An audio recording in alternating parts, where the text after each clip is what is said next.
E aí, pessoal, tudo bem? Paulo Mesomo por aqui, fundador do projeto Arquiteto Expert. E hoje, então, eu vou conversar com você sobre os três pilares fundamentais aí para você construir um escritório de arquitetura ou de design de interiores, de engenharia, né? Ou seja, um escritório de projetos e obras bem sucedido, tá? Se baseando em três pilares essenciais. Então, sem mais delongas, vamos lá direto para o conteúdo. Então, vamos lá falar sobre os três pilares dos escritórios de projeto bem-sucedidos, os três pilares fundamentais, né? A fundação do nosso negócio. Eu estou falando aqui de ver o nosso escritório, né, como, mesmo que seja um home office, mas ver ele como um negócio, como uma empresa mesmo. Não importa se você atua, como eu falei, né, em home office, em casa, trabalha sozinho, é pessoa física, ou se você já tem uma sala, já tem colaboradores e tudo mais. Isso aqui funciona para qualquer estágio do negócio, tá? Esses aqui são os pilares fundamentais para qualquer escritório. Beleza? Então, vamos lá. Olha só. O primeiro pilar é a tração, o segundo pilar é o serviço e o terceiro pilar é o controle. Mas o que é isso, Paulo? Como assim tração, serviço e controle? Bom, calma que eu já vou explicar mais a fundo cada um deles, tá? E o fato é que os três, atuando de forma conjunta, se você tiver uma boa, né, execução, planejamento e execução de cada uma dessas peças do tabuleiro aqui, vai resultar ali no crescimento. Tá vendo em azulzinho ali, ó? Tração mais serviço mais controle igual crescimento. Invariavelmente isso vai acontecer, beleza? Então vamos dar seguimento aqui à nossa apresentação. O que é tração então? What? Né? O que é isso, Paulo?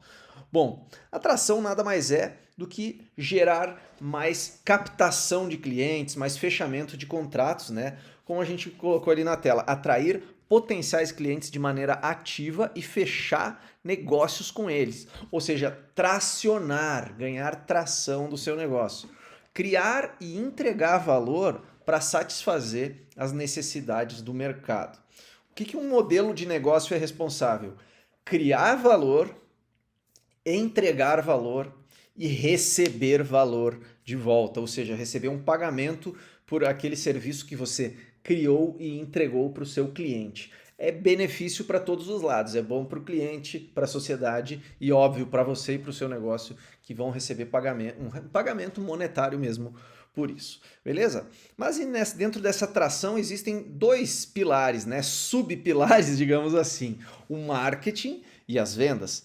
Qual é a diferença de marketing e vendas, né? Muita gente se confunde o que é uma coisa, o que é outra, mais especificamente. Mas vamos lá, falar de marketing, né? Para vender, para a gente realmente fechar contrato, afinal todo mundo é vendedor, né? Qualquer prestador de serviço, seja um advogado, um médico, um contador, um arquiteto, um designer, um engenheiro, todo mundo é vendedor. Tem que ser, né? Muita gente não se enxerga como, mas deveria. E para vender, antes a gente precisa atrair a atenção dos potenciais clientes, né? Se eles não sabem que a gente existe, se eles não nos enxergam, então não adianta a gente ter um bom serviço, a gente achar que nós somos o máximo, que fizemos altos projetos, se ninguém sabe que a gente existe, né? E a melhor forma de atrair a atenção dos potenciais clientes, e digo mais, dos clientes certos, né? Não é qualquer cliente. É dos potenciais clientes de acordo com o seu público-alvo, né? De acordo com o tipo de serviço que você presta. A melhor forma de fazer isso hoje é através de conteúdo, seja ele online ou offline. Eu sei que talvez você já tenha ouvido falar bastante disso, né? Ah, o pessoal fala muito, fazer conteúdo, mas é que é isso mesmo, pessoal. É isso mesmo, fazer conteúdo online ou offline. Não quero dizer aqui que tem que ser apenas conteúdo de mídias sociais e tudo mais. Existem outras formas de fazer conteúdo. Eu já vou falar mais sobre isso, tá? O marketing, ele é mais do que publicidade. O marketing ele envolve a sua forma de se promover, os locais, né, os canais onde você faz essa sua comunicação com o cliente, a própria precificação está dentro do que a gente chama de mix de marketing, enfim. Mas aqui a gente está falando sobre a atração do cliente, né, o seu posicionamento e como você vai chamar a atenção e atrair o cliente. Por que tem essa abelha e essas flores aí? Nesse caso são girassóis, mas poderia ser qualquer flor que eu coloquei aí para ilustrar. Seguinte, é uma analogia que eu vou fazer aqui, que quem eu ouvi falar a primeira vez disso foi o Brandon Burchard, é um grande empresário americano, que ele fala que, bom, é só você analisar o caso das abelhas e das flores, né? As abelhas estão sempre zunindo, estão sempre indo atrás de flores, buscando o pólen dessas flores, né? Para conseguir produzir o mel, produzir suas colmeias, se reproduzir, né? Satisfazer a sua rainha lá e tudo mais. Então as abelhas elas competem entre si para pegar as melhores flores, né? E quando acaba ali o pólen num jardim, digamos assim, elas partem para outro, e elas competem entre si e é aquela confusão, né? Já as flores ficam lá paradas, bonitas, só esperando para serem polinizadas. Tá, por que eu tô falando disso? Tô falando de botânica, de fauna, de flora? Não. É uma analogia. Porque melhor do que nós sermos, a maioria dos profissionais de projetos e obras são abelhas. Na comparação que o Brandon lá faz na tese dele, ele diz que a maioria dos profissionais são abelhas. Por quê? Porque ficam correndo atrás de clientes, né? Sempre batalhando e se bicando uns aos outros ali. E já as flores, nesse caso, são os clientes, né? Mas nós devemos agir da forma contrária, nós devemos nos posicionar como flores, devemos plantar o nosso jardim. A gente vai plantar nosso jardim, né, com belas flores, e aí sim vamos atrair as abelhas, colocar os clientes na posição de abelhas, e eles vão vir atrás de nós. Como assim plantar um jardim? Os jardins que eu estou falando aqui são os conteúdos que você faz. Você pode ter um jardim lá no Instagram, desenvolvendo conteúdos para o Instagram, pode ter um jardim no YouTube, fazendo vídeos para o YouTube, ou você pode ter um jardim offline, digamos assim, você pode organizar eventos. Agora, com a questão da pandemia, está um pouco mais complicado, mas pode ser um evento tanto offline quanto online, né? Mas, por exemplo, fazer uma palestra, um workshop, né? Fazer algum conteúdo direcionado para o seu público-alvo. Dependendo das flores que você planta no seu jardim, vai atrair um tipo de abelha diferente e vai espantar outro tipo de abelha, né? No nosso caso é a mesma coisa. Dependendo do tipo de conteúdo que a gente faz, a gente tem que fazer conteúdos direcionados para o nosso público-alvo que a gente quer atingir. Então você tem que ter clareza de qual é o seu tipo de cliente, o tipo de serviço que você presta. Esse é o primeiro passo. E aí você desenvolve conteúdos. Por exemplo, eu falei de fazer um evento offline, aí, um workshop, por exemplo, uma palestra. Você vai convidar aí, vai fazer divulgação e vamos supor que você faça projetos para arquitetura de varejo, para lojas, né, para comércio, e você queira atrair clientes para esse tipo de projeto, né? Quer atrair lojistas. Aí você vai desenvolver conteúdos que tenham afinidade com esse tipo de público. O que é que os lojistas querem ouvir? Eles querem saber como fazer, como é que funciona uma loja, uma boa distribuição de layout de loja, a iluminação, uma vitrine legal, as cores que mais geram vendas, né? O tipo de layout que você faz para o cliente percorrer ali as zonas frias e quentes da loja, enfim, toda aquela questão de visual merchandising, vitrinismo, etc, etc, né? De disposição das gôndolas. Você pode fazer uma palestra sobre isso, convidar diversos lojistas, né? Enfim, aí tem que ser criativo no convite, pode fazer anúncios na internet, pode divulgar um a um, pode fazer envio de e-mails, fazer networking, né? Entrar em contato com as pessoas, convidando mesmo. Pode ser totalmente gratuito. E lá você vai passar seu conteúdo, vai mostrar o que você sabe, vai realmente passar algo que ajude essas pessoas no dia a dia delas, né? Com as suas lojas, com as suas empresas, ou seja lá qual for o tipo de cliente que você está buscando aí, o tipo de serviço que você presta. E ao final, você pode oferecer o seu trabalho, o seu serviço. Você já deu muito conteúdo gratuito, já mostrou que você tem autoridade naquele assunto, que você sabe do que está falando. E a probabilidade da pessoa não é sair fazendo tudo aquilo, porque as pessoas não têm tempo para sair fazendo tudo que você falou. Afinal, as pessoas, cada uma tem as suas funções, o seu trabalho e tem outras coisas para fazer. Mas elas percebem que aquilo é mais complexo do que talvez elas imaginassem e que faz sentido te contratar, né? E mesmo, vamos dizer que foram 50 pessoas nesse teu workshop, ou 30 pessoas no workshop, né? Seja ele offline ou online, presencial ou online, né? Muitas pessoas que foram lá não vão te contratar, principalmente na hora ali, né? Mesmo você oferecendo seu serviço na hora. Mas elas vão lembrar de você, vão comentar sobre você com outras pessoas, vão te indicar, né? Já vão te ver com outro olhar. Não é simplesmente, não é só o Paulo lá, o arquiteto Paulo, nem conheço. Não, é o Paulo, aquele que deu uma palestra naquele evento e ele fala muito bem sobre lojas, sobre como fazer, né, a distribuição, do layout, etc. Ele entende tudo de arquitetura do varejo e tal. Então já mudou o seu posicionamento, você já está ali se posicionando como um educador, uma educadora, né? É uma outra forma de se posicionar e não só como um vendedor, aquela pessoa que só quer vender, vender, vender, né? Então, pessoal, pensem em formas diferentes, todas as formas que você pode gerar conteúdo, seja nas mídias sociais, seja no mundo offline, seja fazendo artigos como convidado, como convidada para blog posts, né? Guest posts, digamos assim, né? Em algum blog, algum portal, ou até mesmo em mídias offline. Você tem que ser criativo, entrar em contato, fazer networking para conseguir ter o seu conteúdo divulgado nessas mídias. Mas nas mídias sociais hoje em dia é fácil e você pode colocar um dinheiro em cima, um anúncio, né? Pagar para ser mais difundido e não ficar só esperando as pessoas chegarem. Enfim, plante o seu jardim. Quanto mais jardins você plantar, mais abelhas você vai atrair, tá? E vai ser muito melhor para o seu posicionamento de marca. Isso é marketing, tá, pessoal? Isso é marketing. Lembre da abelha e das flores.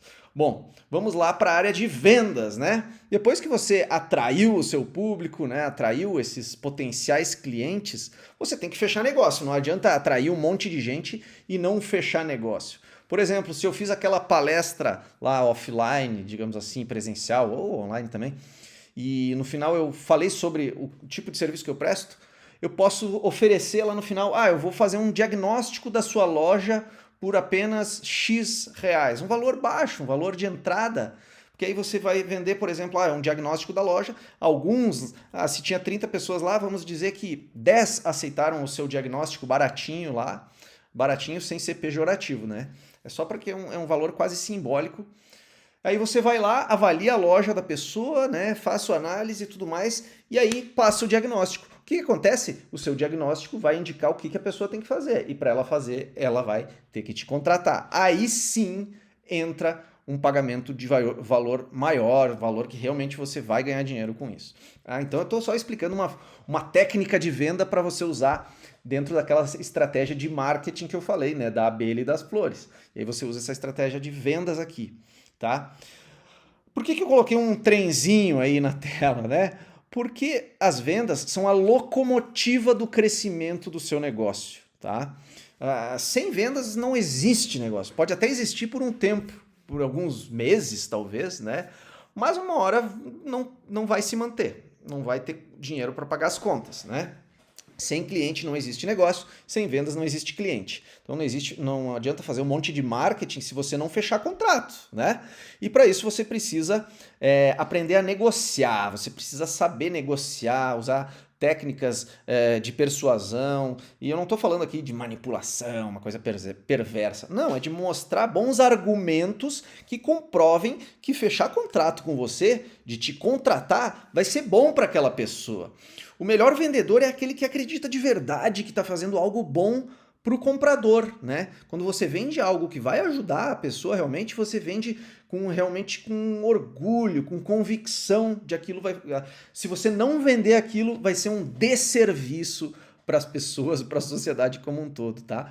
Aí sim você vai ser muito mais convincente, você vai passar mais segurança e confiança do que você está falando, tá?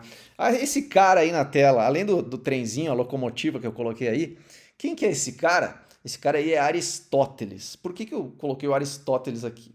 Porque esses termos aí gregos, né, ethos, pathos e logos, o Aristóteles, ele em sua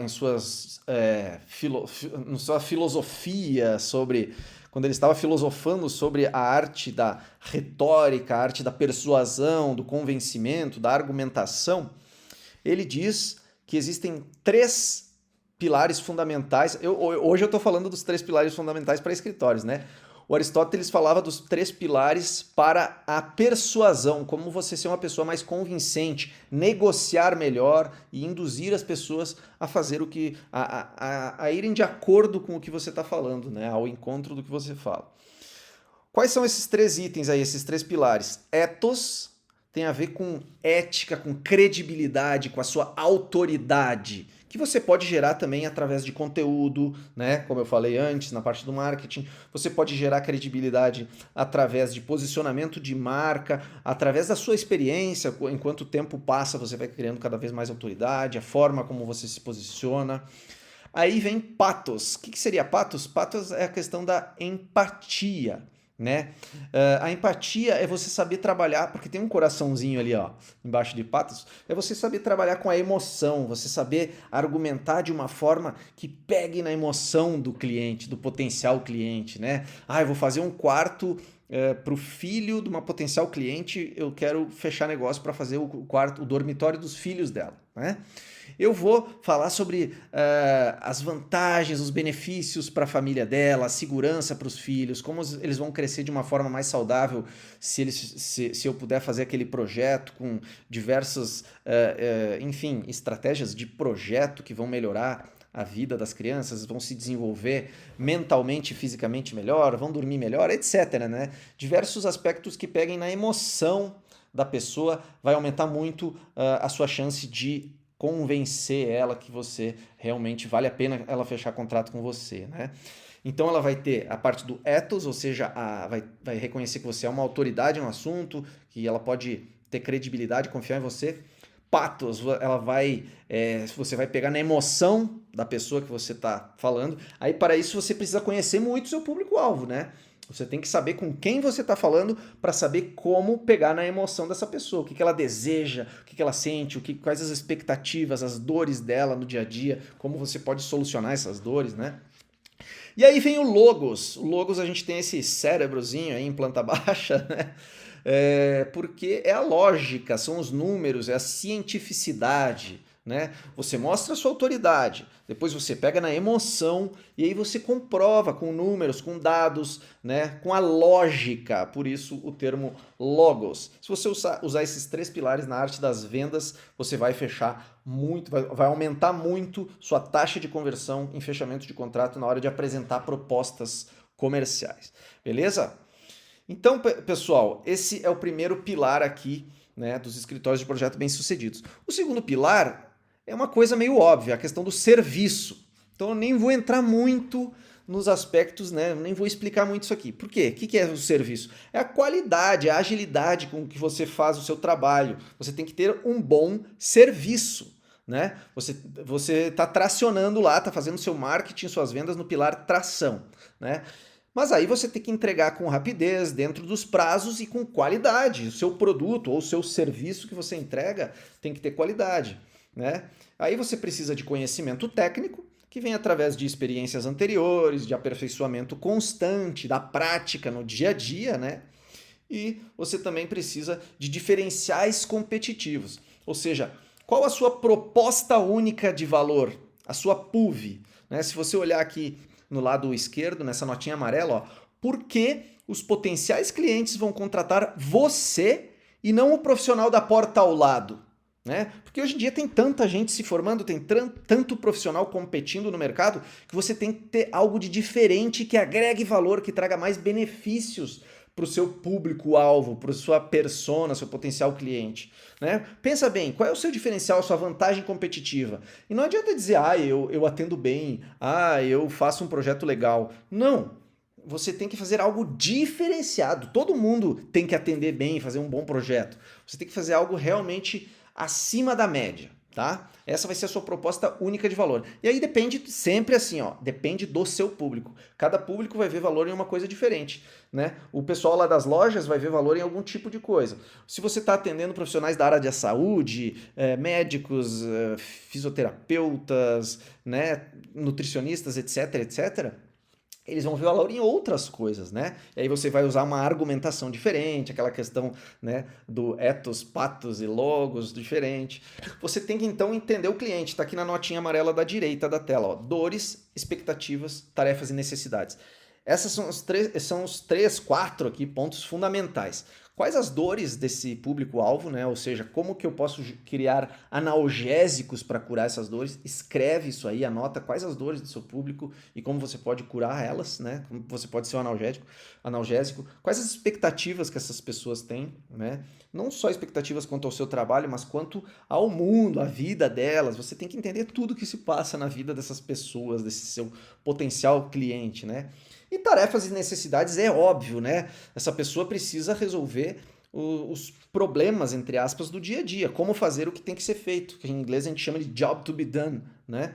Então, o cara lá da loja, ele precisa vender mais, ele precisa expor a sua mercadoria, atrair mais clientes e vender. Então, você tem que entender que essas são as tarefas e as necessidades desse público. Já o pessoal lá, os médicos, o pessoal da saúde, vai ter outros tipos de tarefas e necessidades no dia a dia, outras dores, outras expectativas.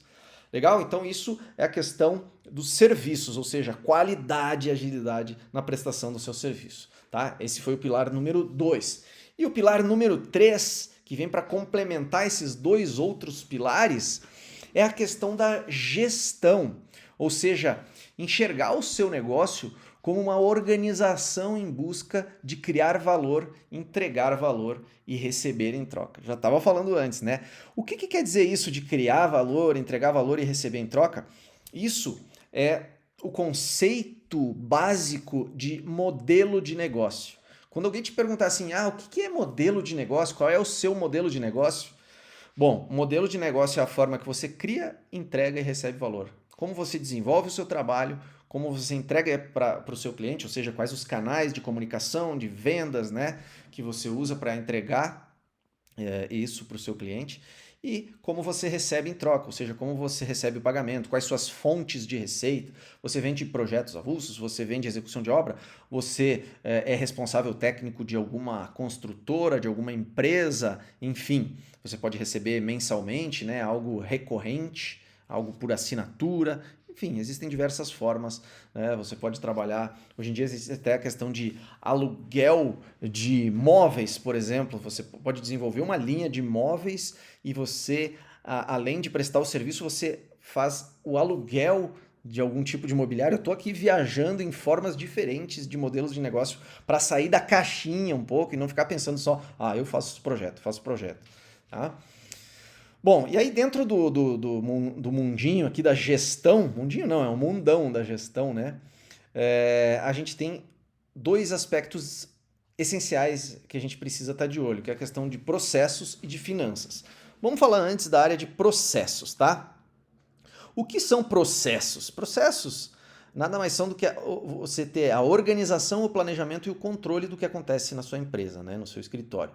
Tá lá em cima, ó, organização, planejamento e controle. Primeiro você organiza, aí você planeja e controla o que está acontecendo, né? Aqui escrito em pretinho na área branca, ó, mapeamento dos fluxos de atividades, pessoas envolvidas em cada etapa. Né? Já dizem os grandes empresários, os grandes mentores aí da área da gestão, que uma empresa, ela vai, as coisas que dão certo dentro de uma empresa, qualquer dia, qualquer ação, qualquer coisa que está acontecendo dentro de uma empresa envolve processos e pessoas. Né? Se algo dá errado foi porque o processo deu certo, tá bem feitinho e a pessoa fez a coisa certa dentro daquele processo. Se algo deu errado, ou o processo está com alguma falha ou foi erro humano, foi uma pessoa que errou. Tá? Então o que você tem que fazer? Você tem que fazer o mapeamento dos fluxos de atividades, já está ali na tela, ó, mapeamento dos fluxos de atividades e também o mapeamento de todas as pessoas envolvidas em cada etapa. O que é isso, Paulo? Processos, mapeamento de fluxos de atividades. Cara, é muito simples, é só você entender o passo a passo do que é feito desde a hora de fazer seu marketing, né, as suas vendas. Por exemplo, primeiro eu faço anúncios em tal lugar, primeiro eu faço conteúdo para blog, para o meu Instagram. Quando alguém entra em contato, se foi pelo direct, eu faço isso, se foi pelo telefone, eu faço isso, marco uma reunião, aí converso com a pessoa na reunião, depois disso o próximo passo é fazer outra coisa. Depois que foi fechado o contrato, tá? antes de fechar o contrato, tem a apresentação da proposta, etc, etc, né? Depois de fechar o contrato, beleza. Aí a gente marca uma outra reunião para se aprofundar no briefing, aí a gente marca uma apresentação do estudo inicial, aí é feito o estudo antes disso, blá, blá, blá. Então é todos os passos, todas as etapas que envolve o seu trabalho no dia a dia. Não só no atendimento ao cliente, mas também em atividades administrativas do negócio, né? Quando está acabando, está acabando aqui a tinta da impressora, tal, tem que fazer isso dias antes, encaminhar lá para onde vocês compram e tal. Então ter tudo bem organizado, até mesmo quando você vai contratar alguém, você já passa assim, essa função que você vai exercer aqui no meu escritório, a pessoa faz isso, isso, isso, isso. Quando acontecer tal coisa, o protocolo é esse. Eu sei que parece uma coisa meio chata, mas isso aqui, se você organizar bem, fizer o organograma e o fluxo das atividades no seu escritório, você vai ver como isso vai te deixar mais tranquilo. Na hora que você está fazendo, não é fácil, né? Dá um estresse. Mas depois você vai entender melhor como funciona o seu próprio negócio. É uma coisa que às vezes tem uma nuvem, é meio nebuloso na nossa cabeça. Não, a gente faz meio que... Não, eu sei o que tem que fazer. Eu cheguei no cliente, eu faço isso, daí eu começo a fazer o estudo preliminar, depois eu faço isso, isso, isso. Mas coloque tudo no papel, numa planilha, em qualquer lugar que fique organizado, tá? Então, mapeie os fluxos de atividades, é a primeira parte para organizar o seu negócio, tá? E todas as pessoas envolvidas em cada etapa, ou seja, fazer um organograma de que cada pessoa faz dentro do seu escritório. Se for tudo você, beleza. Mas quando você for contratar pessoas, tá em que caixinha dessas aí que eu vou encaixar para essa pessoa que eu estou contratando? Quais as atividades que ela vai fazer que eu fazia antes e que ela vai fazer agora, ou vai ter algo a mais, agora contratando ela a gente vai fazer mais coisas, vai poder ampliar, enfim. E aí tem os ciclos de melhoria, que está aqui nesse amarelinho aqui na direita.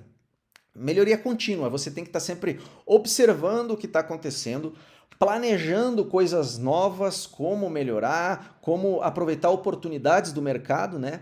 Depois você vai executar esse planejamento e aí então você vai verificar e corrigir o que deu errado, o que não estava, o que você planejou e não deu muito certo, ou o que você executou e foi muito bom e você pode repetir e ainda melhorar. Então lembre-se desse ciclo, é sempre um ciclo de PDCA que a gente chama, né? Observar, planejar, executar, verificar e corrigir. Por que eu falei do PDCA? Porque o PDCA é uma ferramenta de gestão já muito conhecida e antiga, que é o Plan, Do, Check, Act, né? Planejar, fazer, checar e agir em cima, ou seja, melhorar. Aqui eu fiz uma outra forma do PDCA, digamos assim, que é observar, planejar, executar, verificar e corrigir. Beleza, galera? Então, ciclo de melhoria contínua, mapeamento de processos, de fluxo de atividades e entender o que cada pessoa faz dentro do organograma. O organograma é a planta baixa das pessoas dentro da sua empresa, tá? No início você faz tudo.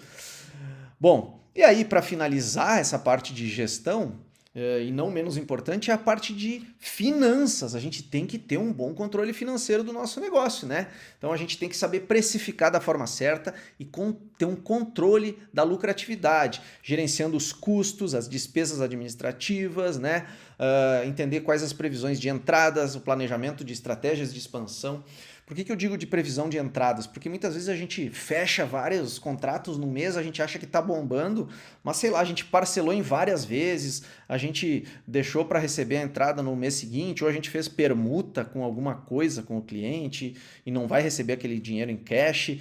E aí a gente acha que está vendendo um monte, mas não recebe nada, porque fica tudo para o futuro, né? Para um momento futuro. Então a gente tem que ter essa previsão de entrada e planejar o nosso capital de giro, que é o dinheiro que a gente precisa ter mensalmente para manter a nossa empresa, mesmo que não esteja entrando dinheiro e que a gente tenha feito alguma venda na prestação, né? Algum projeto a gente vendeu parcelado. Então a gente tem que entender que esse projeto, enquanto a gente está desenvolvendo ele, a gente está gastando dinheiro, realmente. E a gente vai receber só lá na frente se a gente parcelou. Então isso pode dar uma quebra aí de capital de giro, tá? Então, muito importante a gente ficar de olho na questão de precificar da forma certa, em primeiro lugar, e depois controlar os gastos para saber as entradas e os gastos e ver se não vai ficar desequilibrado isso. Precificação é uma questão fundamental, né? Que hoje eu não vou entrar em detalhes aqui, mas que você pode encontrar em outros materiais lá no arquitetoexpert.com. A gente tem muito material sobre isso, sobre precificação. Porque não adianta a gente vender um monte se a gente estiver precificando errado, né? Ah, fiz meu marketing, fechei vários contratos, mas precifiquei muito baixo, precifiquei mal, né? Precifiquei errado, ou precifiquei alto demais, aí nunca fecha o contrato porque está muito alto. Mas existe muita gente que bota um preço baixo e acaba pagando para trabalhar. E trabalha um monte e não sobra dinheiro no fim do mês depois de pagar as contas, né? Alguém se identificou por aí? Isso acontece muito, muito. Eu estou há 6 anos no mercado conversando com profissionais como você aí e os feedbacks se repetem dia após dia. Beleza? Então aqui nessa notinha lateral aqui, ó, separar o dinheiro pessoal do dinheiro da empresa, uma coisa é uma coisa, outra coisa é outra coisa. Lucro não é salário, tá? O que sobra lá no fim do mês é da empresa, não é seu. Você tem que se pagar um salário mensal, o seu prolabore. Se você tem sócios também, recebe o prolabore. E depois que é pago o prolabore, o que sobrar depois disso é o lucro, tá? Então o prolabore é um salário do proprietário, digamos assim, do sócio, né? E o que sobra depois é lucro, que aí fica no caixa da empresa e você pode fazer distribuição de lucros eventualmente, tá? Você tem que reinvestir na empresa para gerar o crescimento, então não se satisfaça com a estagnação e ficar sempre na mesma. Vá guardando dinheiro para ter uma reserva de caixa de pelo menos aí 3 meses, tá? Pelo menos 3 meses. Como assim? Se não entrar nenhum dinheiro na sua empresa durante 3 meses, você não vai quebrar. Então tenha uma reserva de caixa que consiga pagar todas as suas contas da empresa durante 3 meses. E indicadores, que está ali na letra E, o que é isso? São os indicadores de saúde, né? Quando você está no hospital lá, ou vai visitar alguém que está no hospital, que tem lá batimento cardíaco, controle da respiração, da oxigenação do sangue, né? Tudo isso são indicadores se a pessoa está saudável ou não. No seu escritório você tem que controlar indicadores. O número de propostas comerciais apresentadas, quantos fechamentos teve, como é que está o lucro, né? Não só o faturamento e o crescimento do faturamento, mas como está o lucro, né? Quanto que está sobrando realmente de dinheiro para sua empresa. Então, existem indicadores essenciais para você controlar no dia a dia. Os custos também você tem que controlar para não subir muito os custos. Então, todos esses são indicadores da saúde, mas não da saúde das pessoas, sim da saúde do seu escritório, do seu negócio. Beleza, pessoal? Então, se você analisar esses 3 pilares e conseguir trabalhar de forma conjunta com eles 3 bem equilibrados, eu tenho certeza que você vai chegar ali naquele último item ali, o que está em azulzinho, o crescimento. O seu escritório vai crescer de verdade. Beleza? Legal, pessoal, legal. Espero que tenham gostado aí desse conteúdo, né? Passando pelos 3 pilares fundamentais que você tem que analisar quando está montando um negócio ou durante, né? Quando já tem esse negócio montado, mas quer estruturar ele de uma forma mais concreta, mais efetiva, né? Na parte administrativa, de vendas e para fazer o negócio crescer mesmo. Vendas e processos e tudo mais. E se você quer saber muito mais, mas muito mais aprofundado mesmo sobre todas essas questões, eu te convido a conhecer o meu livro, o livro Empreendedorismo e Gestão de Escritórios de Arquitetura. O que eu falei aqui hoje não chega nem a 10%, nem perto de 10% do que tem dentro do livro, que é muito mais aprofundado. É o livro Empreendedorismo e Gestão de Escritórios de Arquitetura. Vou até aqui pegar um deles, ó, Empreendedorismo e Gestão. Você, clicando aqui no link que tem nessa página, você vai saber maiores detalhes sobre o livro e entender como ele pode te ajudar no dia a dia do seu escritório para fazer seu negócio realmente decolar. Beleza, galera? Um grande abraço e até mais!